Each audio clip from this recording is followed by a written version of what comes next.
Hi everyone, welcome back. This is going to be my week 8 pregnancy update, and I can also give you an update on my booking appointment, which was this week. But just looking through what I'm going to discuss this week, it's all a bit TMI, so please God, if you know me, turn this off, because isn't that weird how you find it easier to talk to strangers about really personal things than people that you know, but if you're my family, I'd rather not discuss the intimate details of my knickers with you this week. So if not, stick around and I'll tell you a bit about the symptoms that I've been experiencing in my 8th week of pregnancy.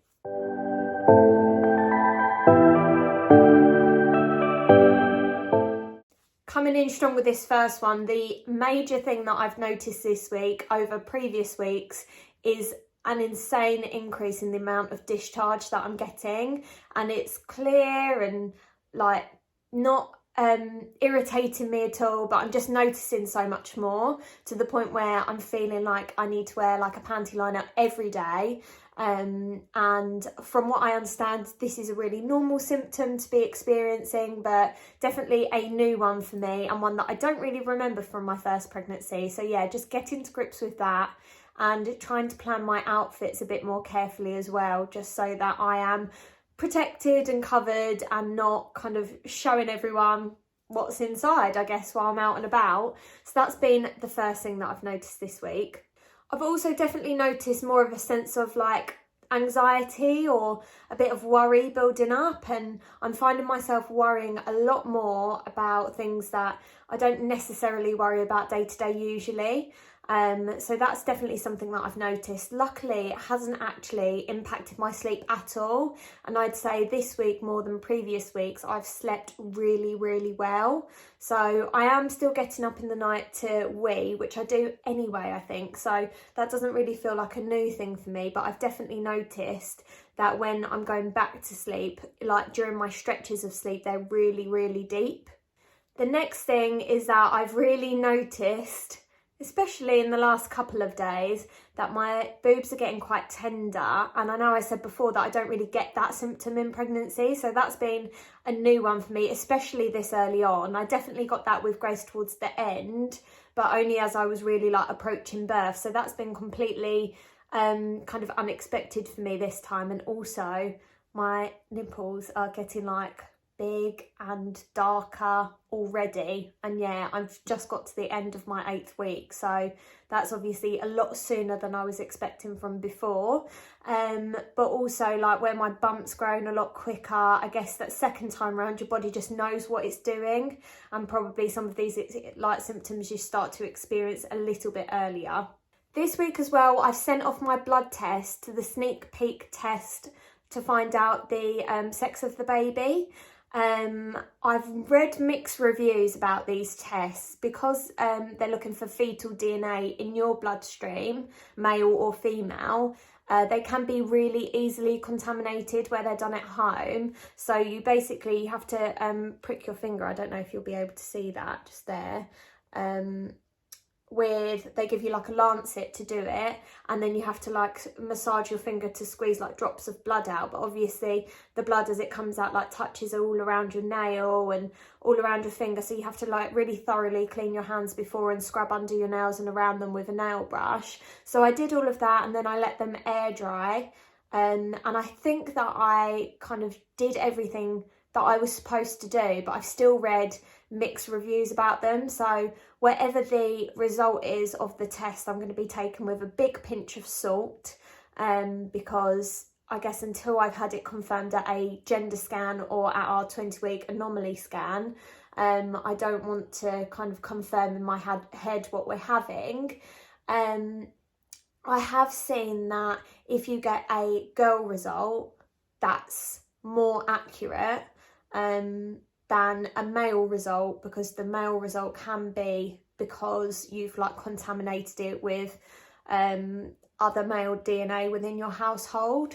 So we'll just have to wait and see. I'm not actually having the results sent to myself, I'm having them sent to a friend, and then Steve and I are having some photos with Grace this week coming, and we've got like the smoke cannons, blue and pink ones. So whatever the result is, my friend is going to bring those ones. So it would be like a surprise for us in the photos as well. We never did any like sex finding out for Grace. So this will be really nice for us as a nice surprise, something completely different. But like I say, I will be taking the results with a pinch of salt until later in the pregnancy. And as a result, I probably won't be announcing until later in the pregnancy as well.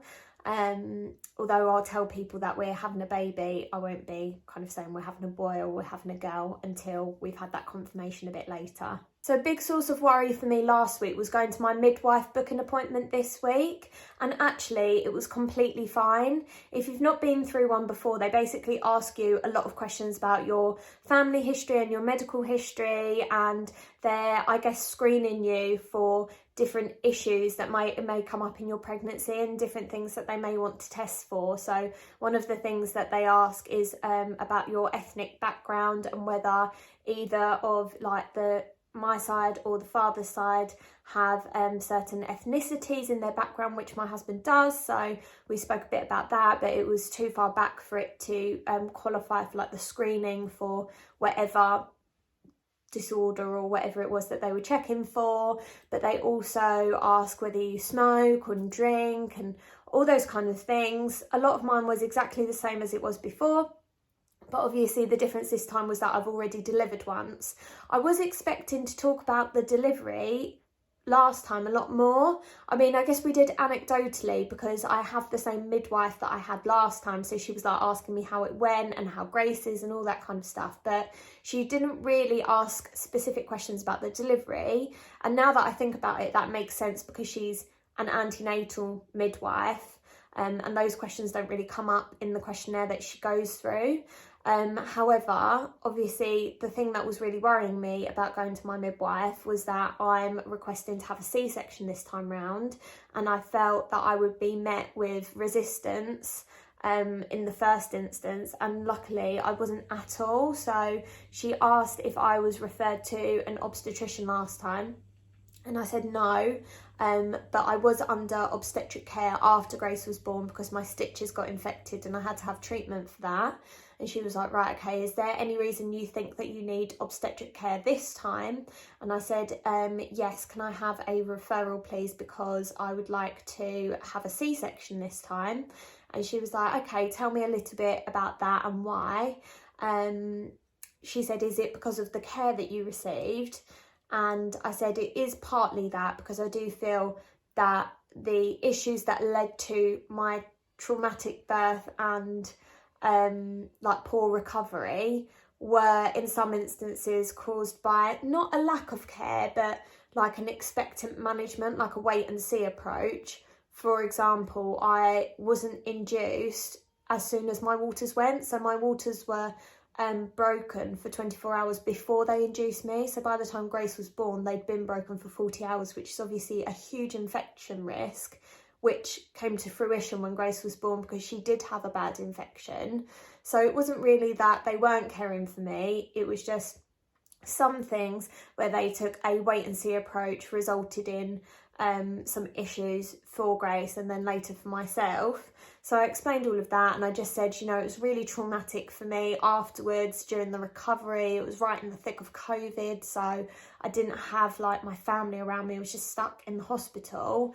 And also with Grace, where she was so ill, she had like a lumbar puncture, and it was just really traumatizing as a first time mum and as a new mum. And yeah, I just explained that basically I didn't want to put myself through that again.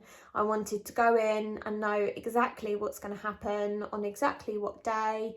I said, look, if you can guarantee me that I'm going to have a natural, straightforward water birth with minimal pain relief, I'd do that tomorrow. But there are no guarantees, and there's no way that they could promise that to me. And she was so supportive. She was like, I understand completely what you mean. We can't guarantee that. If you feel you'd be happier with a C-section, I will totally support you.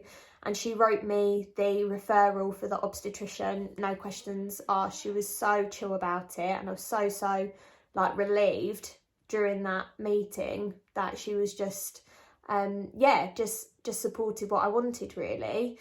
I did ask whether she thought I would be met with resistance later down the line when I met the obstetrician, and she said it depends on the obstetrician that you see. However, if you have any issues with the obstetrician in asking for what you want, then come back to me and I'll make sure that we can support you and advocate for you 100% so that you can have a C-section if that's definitely what you decide to have.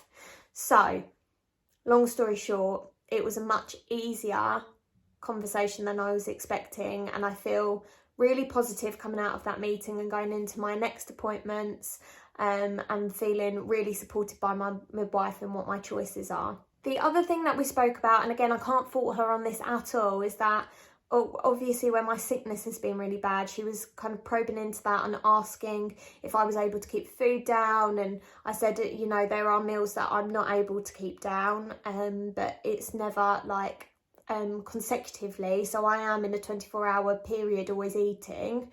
And she said if you have like a period of 48 hours where you're not keeping anything down, then you need to go into hospital, which is fine. But I just said, well, I was struggling so much with the sickness, it was making my job quite difficult. Last time with Grace, they prescribed me cyclizine, which I didn't find helped. It didn't take the nausea away, but also it made me really, really drowsy. So it was even more difficult to go about my daily life because I was just completely knackered all the time. And she said that the GP would have lots of different anti-sickness medications that we could try to come up with something that would work for me. So she encouraged me to speak to the GP, which I did. The GP then prescribed me, it's called prochlorperazine. I've probably butchered that, but I'll write it in the description anyway. And that has changed my world. It's been amazing. I'm allowed to take 2 tablets 3 times a day, and she only gave me 28 tablets, and I have been taking like almost the maximum dose that I'm allowed, so I'm getting through them quite quickly. So I need to get back onto the GP next week and ask if I can have some more, because they are working for me, and it's meaning that I'm having a much more normal day every day now. Even like my brain feels clearer because I'm not constantly feeling like I'm about to throw up. So that's been brilliant, and yeah, that's really helped. So I'm going to carry on with those, and hopefully over the next few weeks the sickness will relieve itself anyway. So thanks for joining my week 8 pregnancy update. I'll be back next week, obviously, to tell you all about week 9, and then I can also give you an update on the sneak peek test. I don't actually think I'll say what the test said. I don't know. I'll see how I feel. I'll see what the result is. I guess if it's a girl, I'll be like more confident in that than if it's a boy, because I'll think that the boy sample was contaminated somehow with Steve's DNA. I don't know. We'll see how that goes, but it'll be nice to have some pictures done anyway, and Grace will be there as well. So it'll be the whole family together, and I can update you then, on everything that I've been feeling in week 9. Okay, subscribe along if you want to see some more videos like this, and otherwise I'll chat to you next time. Bye.